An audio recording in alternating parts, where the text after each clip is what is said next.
Assalamualaikum warahmatullahi wabarakatuh.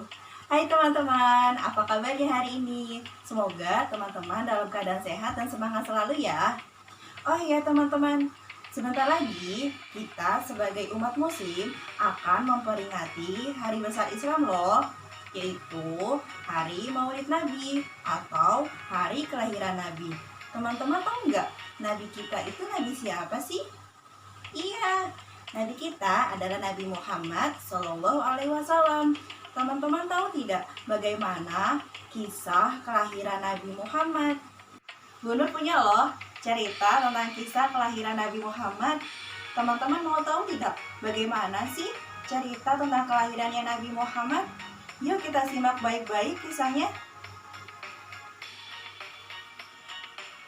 Judulnya Muhammad Teladanku, seri Kelahiran Rasulullah, ditulis oleh tim Syamil Books. Allah sudah menentukan bahwa jodoh yang paling tepat untuk Abdullah adalah Aminah binti Wahab. Aminah adalah gadis yang paling baik keturunan dan kedudukannya di kalangan suku Quraisy. Abdullah adalah ayah Nabi Muhammad dan Aminah adalah ibunda Nabi Muhammad. Musim semi tahun 570 Masehi pun tiba. Bagi penduduk Mekah, musim semi adalah tanda kebebasan dan dimulainya lagi perdagangan musim panas ke Syria. Abdullah pun berniat pergi musim ini. Namun, Aminah sangat berat melepaskan kepergian Abdullah. Entah mengapa hatinya diliputi kekhawatiran dan kegelisahan. Namun, kegelisahan Aminah tidak menghalangi niat Abdullah untuk pergi berdagang karena ia adalah pemuda yang tak berada. Saat ini, ia hanya memiliki 5 ekor unta dan beberapa kambing perah.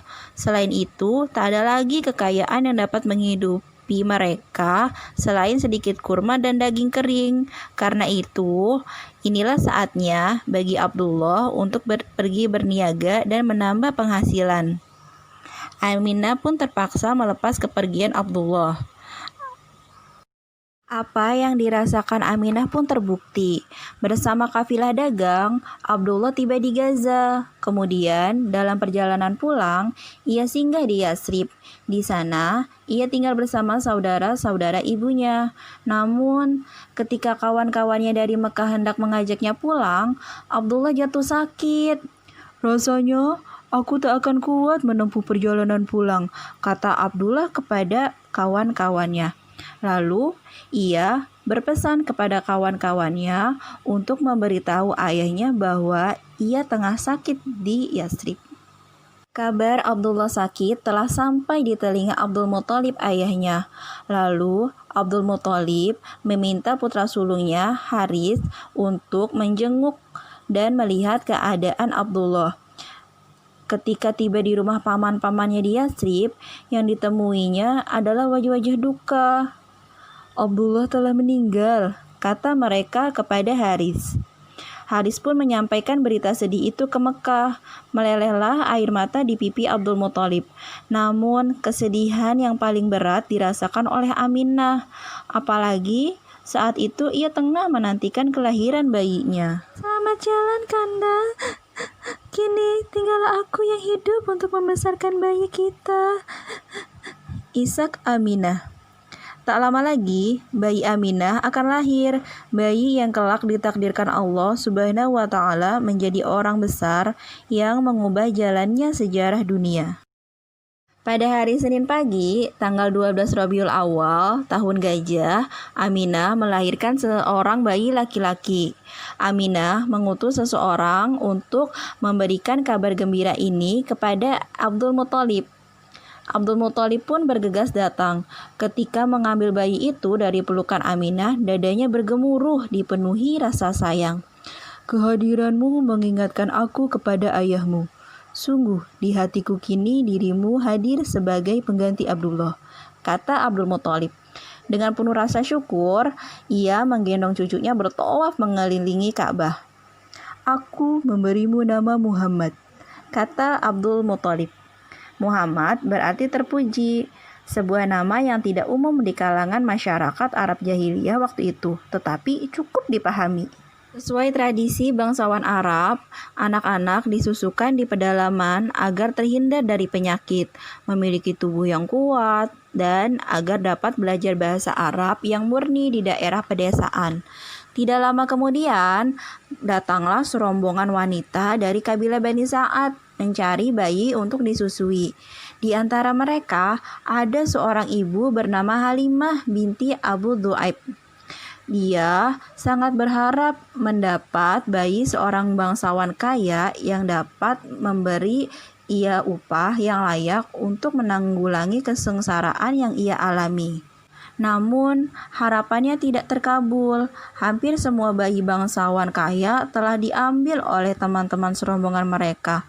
Hanya ada satu bayi dalam gendongan ibunya yang mereka temui.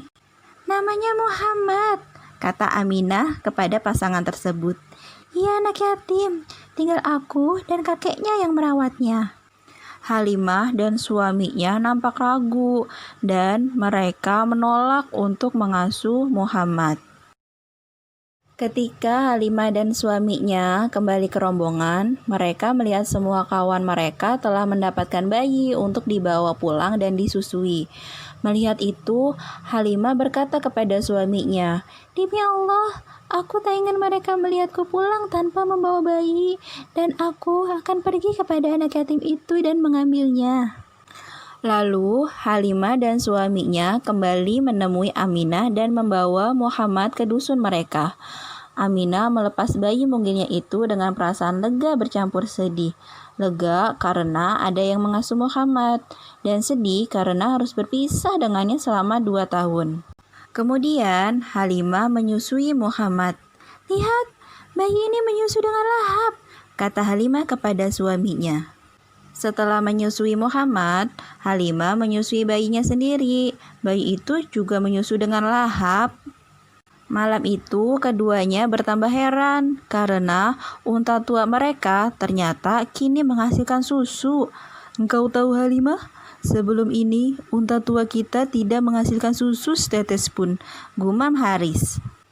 Suami istri itu pun meminum air susu unta sambil kenyang lalu beristirahat. Keberkahan yang dibawa Muhammad kecil pun tidak berhenti sampai di situ. Dalam perjalanan kembali ke dusun Bani Sa'ad, kembali terjadi hal yang mengherankan.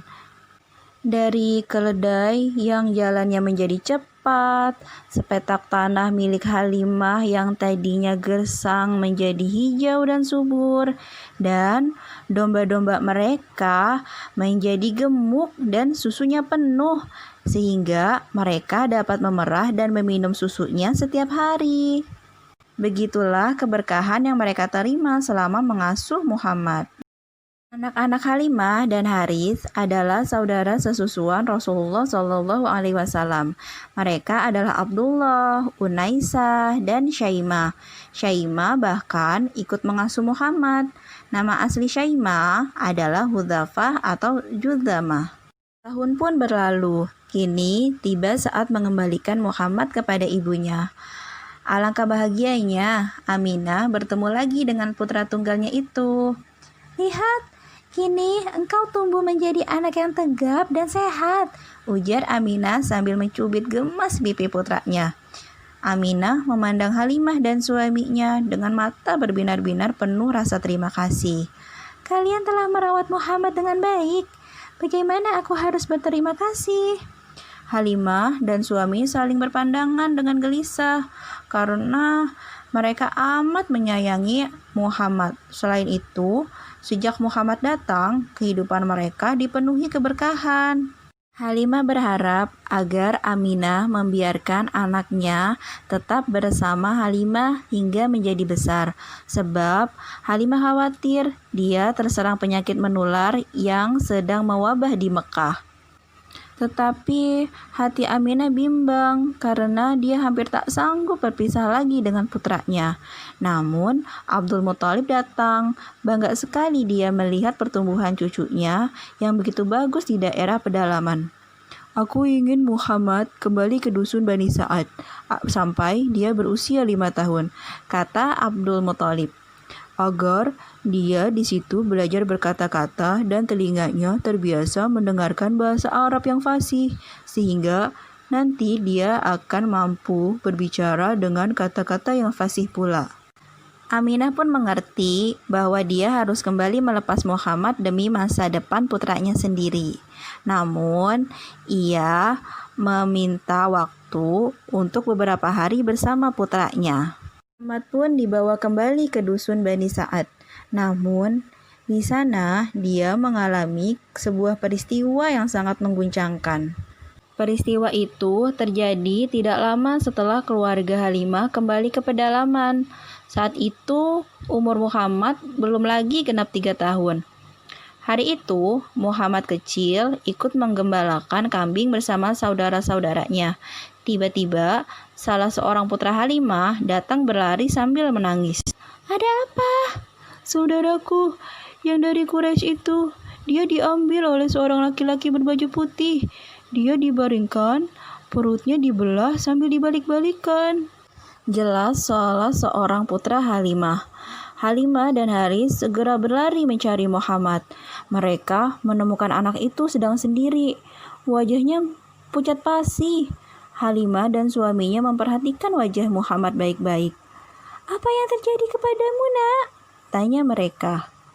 Muhammad menjelaskan bahwa ia didatangi seorang laki-laki berpakaian putih. Ia dibaringkan, lalu perutnya dibedah. Lalu mereka mencari sesuatu di dalamnya. Tanpa bertanya lagi, Halimah segera membawa Muhammad pulang. Lalu Muhammad dibawa kembali ke Mekah karena Halimah takut Muhammad didatangi dan digoda oleh jin. Riwayat dari sahabat Rasulullah Anas bin Malik yang mendatangi Rasulullah Shallallahu Alaihi Wasallam adalah malaikat yang menyamar menjadi manusia. Dia adalah Jibril, malaikat pembawa wahyu. Nah, bagaimana teman-teman? Seru kan kisahnya? Sekarang teman-teman sudah tahu ya bagaimana kisah kelahiran Nabi Muhammad. Teman-teman juga bisa loh menceritakannya kembali kepada ayah dan bunda di rumah. Nah, sampai sini dulu ya teman-teman ya. Terima kasih. Assalamualaikum warahmatullahi wabarakatuh.